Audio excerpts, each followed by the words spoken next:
Welcome to the second episode of Morrowind Good Content.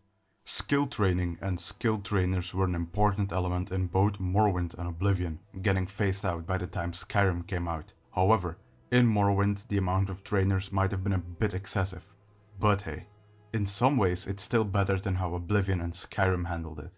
While almost every skill has a multitude of trainers associated with it, each of the 27 skills only has one master trainer available. They're sometimes referred to as secret masters, and that's about right, as some of these people are plopped down in the most random of places.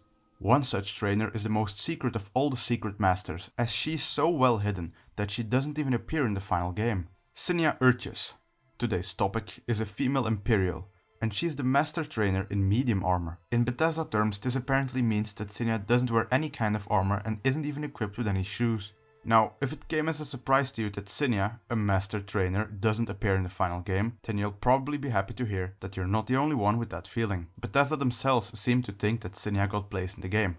Of course, I don't know that for sure, but she's mentioned twice in the Morrowind Prophecies game guide. The chapter about secret masters reads as follows.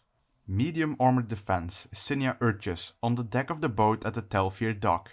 It's very nice of the game guide to actually specify where she would be found, as there is otherwise no indication of that at all. In typical Morrowind fashion, Cinia doesn't have any unused unique dialogue, and I can't even tell with certainty that she was meant to have any unique dialogue to begin with. There are also no leftovers of anyone else in-game mentioning her.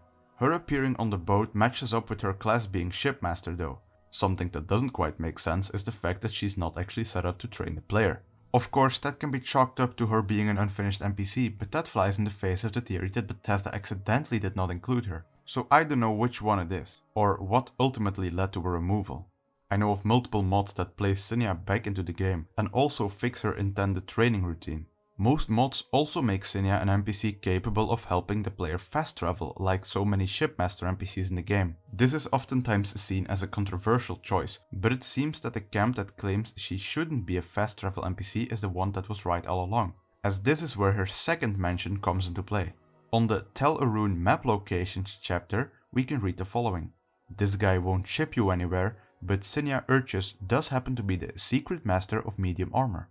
Ignoring the use of the word guy there, it seems that Cinia was just meant as a decorative NPC with some training capabilities, which is something Morrowind likes having around, and I can't blame it for that. But yeah, it's kinda weird that the guide knows exactly where Cinia Urtius was meant to be located.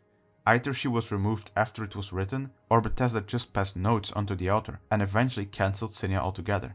Or maybe they just forgot? Again, it's one of those questions that we'll need to ask the developers directly, with them most likely replying that they don't remember such an insignificant NPC while we're here breaking our heads over it. Still, besides the fact that her training capabilities don't work, Cinia seems to be an NPC where we basically know most of her story, so that's at least something positive. Once again though, this is all there is to say. We have no hidden branching quest lines or massive unused dialogue trees, just some cool small stuff. Speaking of cool small stuff though, the next episode will probably feature something no one has ever heard about, so stay tuned for that, and I'll hope to see you in the next episode.